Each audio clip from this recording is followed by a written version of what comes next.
Good morning, class 12th. The Hawk poem composed by Rajan Agarwal.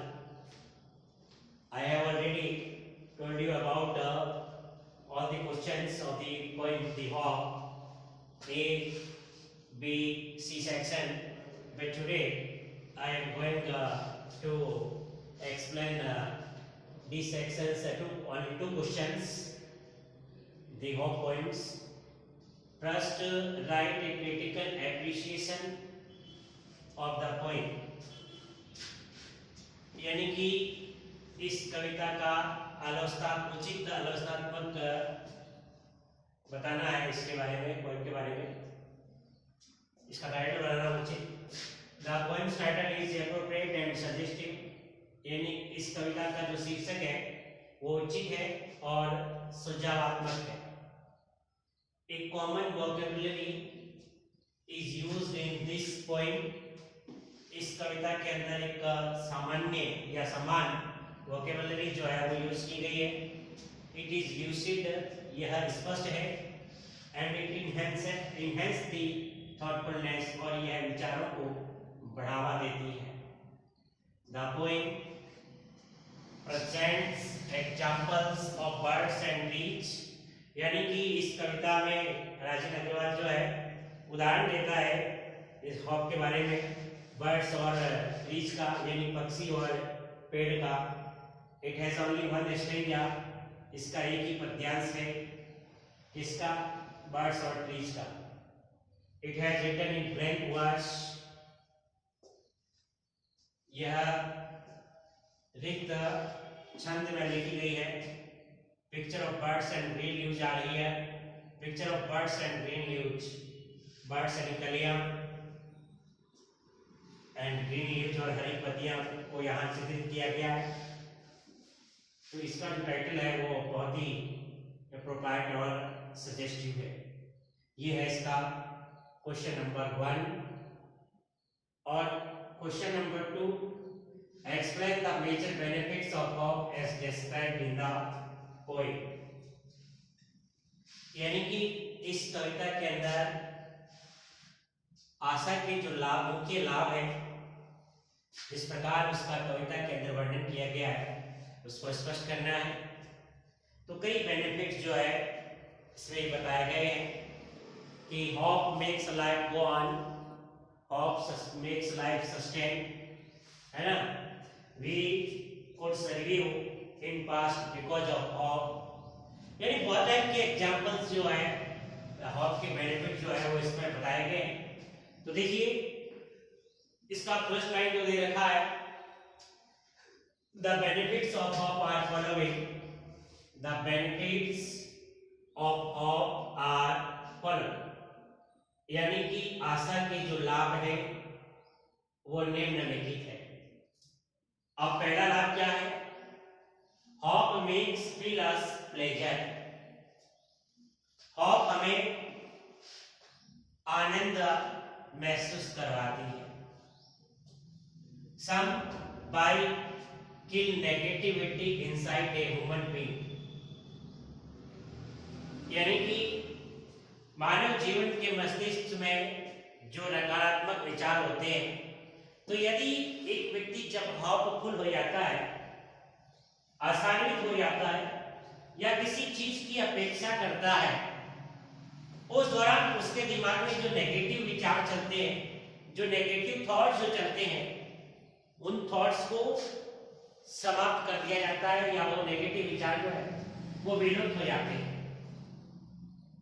It इनलाइटन्स gloomy थॉटफायर. मानव जीवन के जो रास्ते हैं वो अंधकार युक्त होते हैं. तो हॉप क्या करती है?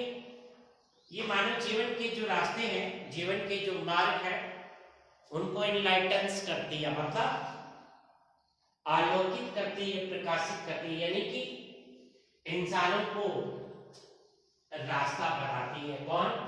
हॉप, आशा. Hope makes life go on. आशा की वजह से ही जीवन आगे बढ़ता है, या आशा जो है वो जीवन को आगे बढ़ने की प्रेरणा देती है। It makes us feel the freshness, it makes us feel, hope हमें महसूस कराती है द फ्रेशनेस, ताजगीपन, एंड वार्मथ और गर्मजोशी ऑफ द गुड डेज, अच्छे दिनों की अहेड, यानी फ्यूचर की, भविष्य, यानी कि ये हमें भविष्य के प्रति ताजगी उत्पन्न कराती है, अच्छे विचार उत्पन्न करती है, हमें भविष्य की ओर आगे बढ़ने को प्रेरित करती है। It is the prime excellence, यह एक मुख्य, प्राइमरी मुख्य, एक्सीलेंस यानी श्रेष्ठ। We could serve in past because of hope, हम अतीत में सर्विव रहे थे, मतलब लाइव रहे थे, जीवित रहे थे, किस वजह से? होप की वजह से। क्या होप था? फ्यूचर के बारे में, भविष्य के बारे में। We are able to guesses about future, हम भविष्य के बारे में अनुमान लगाने के योग्य हैं, काबिल हैं, बिकॉज ऑफ होप, आशा की वजह से ही। Human beings, birds and nature are depend upon hope, मानव, पक्षी और प्रकृति ये सब आशा पर ही निर्भर है। होप मेक्स लाइफ सस्टेन, आशा ही जीवन को कायम रखती है, यानी आशा ही सर्वोपरि है।